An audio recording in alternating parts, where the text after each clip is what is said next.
Quand la Lamborghini Countach a été dévoilée en 1971, j'étais à peine né. 10 ans plus tard, lorsque je l'ai découverte sur la couverture d'un magazine, j'ai pu comprendre ce qu'avaient ressenti les visiteurs du salon de Genève où elle avait été dévoilée. Aujourd'hui, cette sportive anguleuse qui a hanté mes rêves d'adolescent est devenue arrière-grand-mère. Et j'ai enfin l'occasion de l'approcher. Mieux, d'en prendre le volant et de la confronter au dernier rejeton de la marque Autoro, la Ventador.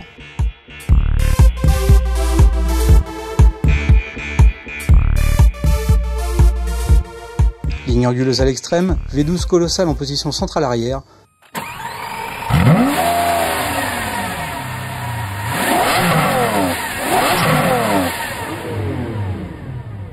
Porte s'ouvrant vers le ciel, l'air de famille est indéniable, le patrimoine génétique respecté.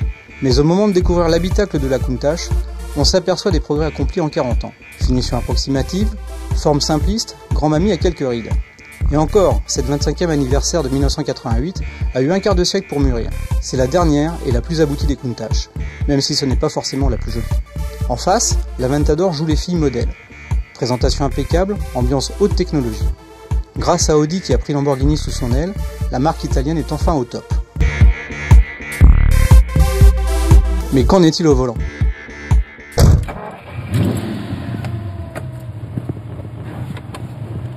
Et c'est parti.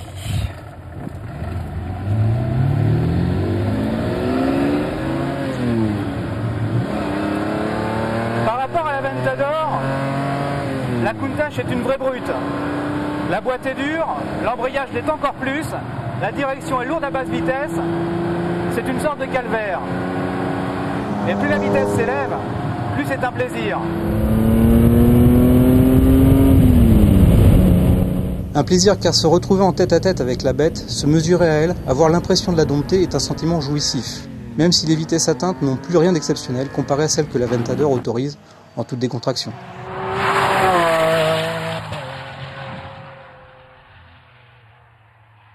Ici, on en prend plein les yeux et les oreilles, en luttant au volant. La Countach donne l'impression de piloter un avion de chasse. Enfin, jusqu'au moment où la Ventador déboîte et la double en une fraction de seconde. Et oui, il n'y a pas photo. Si la Countach reste une formidable machine à sensation, la Ventador est une machine de guerre. Son V12 revendique presque 250 chevaux de plus. Mais la transmission intégrale et la boîte robotisée facilitent l'exploitation de cette impressionnante cavalerie. Sa conduite est infiniment plus décontractée, mais un regard sur le tachymètre peut effrayer, vu les vitesses inavouables qui sont atteintes en un rien de temps. Un conseil, oubliez le mode Strada, très polissé et avare en sensations, pour presser le bouton Corsa. À cette condition, vous découvrirez une Ventador nettement plus vivante et brutale.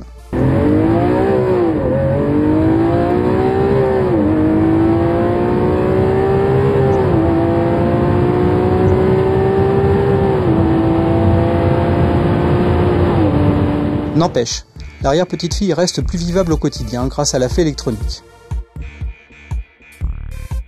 Mais côté budget, c'est une autre paire de manches aussi. Cette Countach, en parfait état de conservation, exige environ 120 000 €, à condition de trouver un collectionneur qui accepte de s'en séparer. C'est cher, mais beaucoup moins que les 314 548 € hors option que réclame la Ventador. J'attendrai qu'elle décote un peu, pourvu que ça ne prenne pas 40 ans.